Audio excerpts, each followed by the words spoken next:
ሰላም ጤና ይስጥልን እንደምንላችኋል ውድ ተመልካቾቻችን ከአባይ ቴሌቪዥን የሚተላለፍላችሁ የዕለተ ሰኞ ጥቅምት 17 2018 ዜና ላፍታ የመረጃ ሰዓታችን ተጀምሯል። ጠቅላይ ሚኒስትር ዶክተር አብይ አህመድ በነገው ዕለት ከህዝብ ተወካዮች ምክር ቤት አባላት ለሚቀርቡ ጥያቄዎች ስለሚሰጡት ምላሽና ማብራሪያ በሁመራ ከተማ አቶ ጌታቸው ረዳንና ኮሎኔል ደመቀ ዘውዱን ጨምሮ ከፍተኛ የመንግስት ባለስልጣናት በተገኙበት ተፈናቃዮችን በመመለስ ላይ ያተኮረ ውይይት መካሄዱን እንዲሁም ላለፉት ቀናት ሲካሄድ የነበረው የኢትዮጵያ ኦርቶዶክስ ተዋሕዶ ቤተክርስቲያን ቅዱስ ሲኖዶስ ምልአተ ጉባኤ የተለያዩ ውሳኔዎችን በማሳለፍ መጠናቀቁን ጨምሮ ሌሎች መረጃዎችን ይዘንላችሁ ቀርበናል። ዜናዎችን እየመራው ዳሩ ሰላም ተሾመ ከናንተ ጋር ቆይታ አደርጋለሁ። አብራችሁን ቆዩ። ጠቅላይ ሚኒስትር ዶክተር አብይ አህመድ በነገው ዕለት ከህዝብ ተወካዮች ምክር ቤት አባላት ለሚቀርቡ ጥያቄዎች ምላሽና ማብራሪያ ይሰጣሉ። ስድስተኛው የህዝብ ተወካዮች ምክር ቤት 5ኛ ዓመት የሥራ ዘመን ሁለተኛ መደበኛ ስብሰባ በነገው ዕለት ከጧቱ 2 ሰዓት ተኩል ጀምሮ ጠቅላይ ሚኒስትር ዶክተር አብይ አህመድ በተገኙበት ይካሄዳል። በመደበኛ ስብሰባው ፕሬዝዳንት ታዬ አጽቀሥላሴ መስከረም 26 ቀን 2018 ዓ.ም ለህዝብ ተወካዮችና ለፌዴሬሽን ምክር ቤቶች የጋራ ስብሰባ ያደረጉትን የመክፈቻ ንግግር አስመልክቶ ከምክር ቤቱ አባላት በሚቀርቡ ጥያቄዎች ላይ ጠቅላይ ሚኒስትር ዶክተር አብይ አህመድ ምላሽና ማብራሪያ የሚሰጡ ሲሆን ይህን ተከትሎ ምክር ቤቱ የመንግስትን አቋም በማዳመጥ የድጋፍ ሞሽኑን ያጸድቃል ተብሎም ይጠበቃል። የስብሰባው ሙሉ ሂደት በቀጥታ ስርጭት ለህዝብ የሚተላለፍ መሆኑንም የህዝብ ተወካዮች ምክር ቤት ገልጿል። በመደበኛ ስብሰባው በአዲስ አበባ የሚገኙ የተለያዩ ሀገራት አምባሳደሮችና የዓለም አቀፍ ተቋማት ተጠሪዎች፣ የሃይማኖት አባቶችና የሀገር ሽማግሌዎች፣ የተፎካካሪ ፓርቲ ተጠሪዎችና ሌሎች ጥሪ የተደረገላቸው እንግዶች እንደሚገኙ ተገልጿል። ጠቅላይ ሚኒስትር አብይ አህመድ ከፓርላማ አባላት ለቀረቡላቸው ጥያቄዎች ለመጨረሻ ጊዜ ምላሽ የሰጡት ባለፈው ዓመት ሰኔ ወር ማገባደጃ ላይ መሆኑም ይታወሳል። በሁመራ ከተማ አቶ ጌታቸው ረዳንና ኮሎኔል ደመቀ ዘውዱን ጨምሮ ከፍተኛ የመንግስት ባለስልጣናት በተገኙበት ተፈናቃዮችን በመመለስ ላይ ያተኮረ ውይይት ተካሄደ። የሰላም ሚኒስትሩ መሐመድ እንድሪስ፣ የጠቅላይ ሚኒስትሩ የምስራቅ አፍሪካ ጉዳዮች አማካሪ ሚኒስትር ጌታቸው ረዳ፣ የወልቃይት ጠገዴ ሰቲት ሁመራ ዞን የሥራ ኃላፊዎችና የወልቃይት ጠገዴ አማራ ወሰንና ማንነት አስመላሽ ኮሚቴ አባላት የትግራይ ተፈናቃዮችን ለመመለስ በሚያስችሉ ሂደቶች ላይ በሁመራ ከተማ ውይይት ማካሄዳቸው ተገልጿል። በውይይቱ የተሳተፉ የዞኑ ነዋሪዎች ንጹሃን ዜጎች መመለስ አለባቸው፣ ነገር ግን በህዝብ ላይ ወንጀል የፈጸሙና በህግ ተጠያቂ መሆን አለባቸው ሲሉ መጠየቃቸውን አሚኮ ዘግቧል።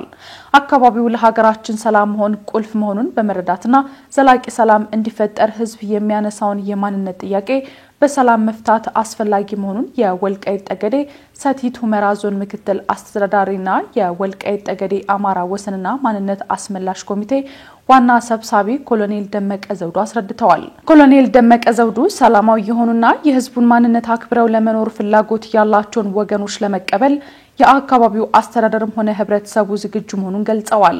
በሰላምና በህግ የሚፈታ እንጂ በጉልበትና በኃይል የሚቋጭ ችግር የለም ሲሉ ደግሞ የዞኑ ዋና አስተዳዳሪ አቶ አሸተ ደምለው ተናግረዋል።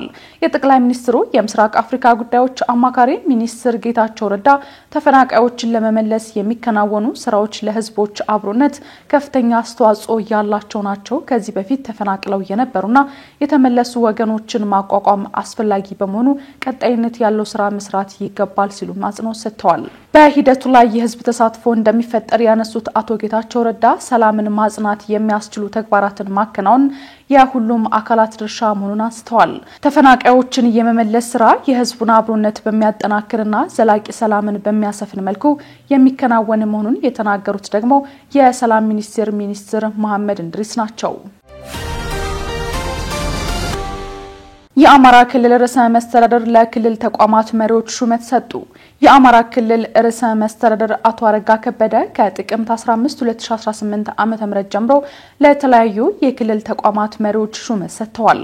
ሹመት የተሰጣቸው መሪዎች የአመራር ብቃት፣ የሥራ ልምድ፣ የትምህርት ዝግጅትና ስነ ምግባራቸውን መሰረት በማድረግ ነው ተብሏል። ርዕሰ መስተዳድሩ አቶ አረጋ ከበደ 35 ለሚሆኑ መሪዎች ሹመት የሰጡ ሲሆን ለአብነትም የትምህርት ቢሮ ኃላፊ አቶ ጥላሁን ወርቅነህ ተክሌ፣ የገንዘብ ቢሮ ኃላፊ አቶ አታላይ ጥላሁን፣ የከተማና መሰረተ ልማት ቢሮ ኃላፊ ዶክተር ሞላ መልካሙ፣ ለገቢዎች ቢሮ ኃላፊ ዶክተር መንገሻ ፈንታሁን ሹመት ተሰጥቷቸዋል። እንዲሁም የመንግስት ኮሙኒኬሽን ቢሮ ኃላፊ አቶ አባይ መንግስቴ፣ የግብርና ቢሮ ኃላፊ አቶ ደረጀ ማንደፍሮ ዳመነ፣ የውሃና ኢነርጂ ቢሮ ኃላፊ ዶክተር ዳኝነት ፈንታ መኮንን፣ የፕላን ኢንስቲትዩት ዋና ዳይሬክተር ዶክተር ምትኩ አለማየሁ ሆነው ተሹመዋል። በተጨማሪ በቢሮ ኃላፊ ደረጃ የርዕሰ መስተዳድሩ ህዝብ ግንኙነት አማካሪ አቶ እርዚቅ ኢሳ፣ በቢሮ ኃላፊ ደረጃ የርዕሰ መስተዳድሩ ልዩ አማካሪ አቶ ይትባረክ አወቀ፣ በቢሮ ኃላፊ ደረጃ የርዕሰ መስተዳድሩ ጸጥታ ጉዳዮች አማካሪ ዶክተር ዘላለም ልጅ አለምን ጨምሮ 35 መሪዎች ሹመት ተሰጥቷቸዋል። ላለፉት ቀናት ሲካሄድ የነበረው የኢትዮጵያ ኦርቶዶክስ ተዋሕዶ ቤተክርስቲያን ቅዱስ ሲኖዶስ ምልአተ ጉባኤ የተለያዩ ውሳኔዎችን በማሳለፍ ተጠናቀቀ። ከጥቅምት 11 እስከ ጥቅምት 17 ቀን 2018 ዓ.ም ድረስ በተለያዩ ጉዳዮች ላይ ሲካሄድ የነበረው የኢትዮጵያ ኦርቶዶክስ ተዋሕዶ ቤተክርስቲያን ቅዱስ ሲኖዶስ ምልአተ ጉባኤ የተለያዩ ውሳኔዎችን በማሳለፍ ተጠናቋል።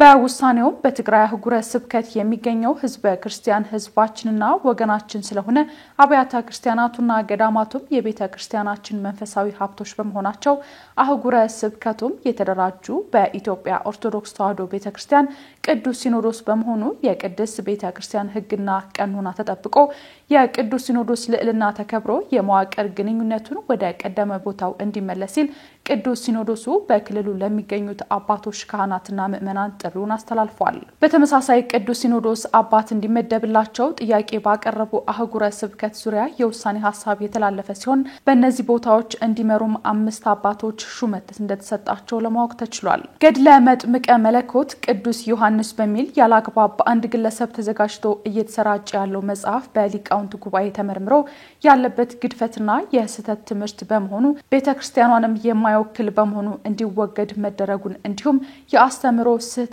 በማካተት አሳትመው ያሰራጩ ግለሰብ በቋሚ ሲኖዶስ ተጠርተው እንዲጠየቁ ውሳኔ መሰጠቱም ተገልጿል።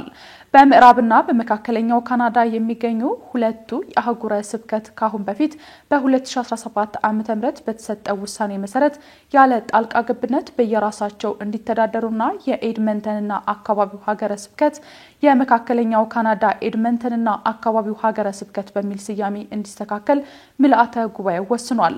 በስተመጨረሻም በሰሜን ሸዋ ሀገረ ስብከት በምንጃር ሸንኮራ ወረዳ በአረርቲ ደብረገነት ቅድስት ማርያም ቤተክርስቲያን በዓል ለማክበር ሄደው የህንጻው ርብራብ በመደርመስ አካላዊ ጉዳት የደረሰባቸውን ወገኖች ለማሳከምና የተጎጂ ቤተሰቦችን ለመርዳት የገንዘብ ድጋፍ እንዲደረግ ቅዱስ ሲኖዶስ መወሰኑን ከቤተክርስቲያኗ ያገኘነው መረጃ ያመለክታል።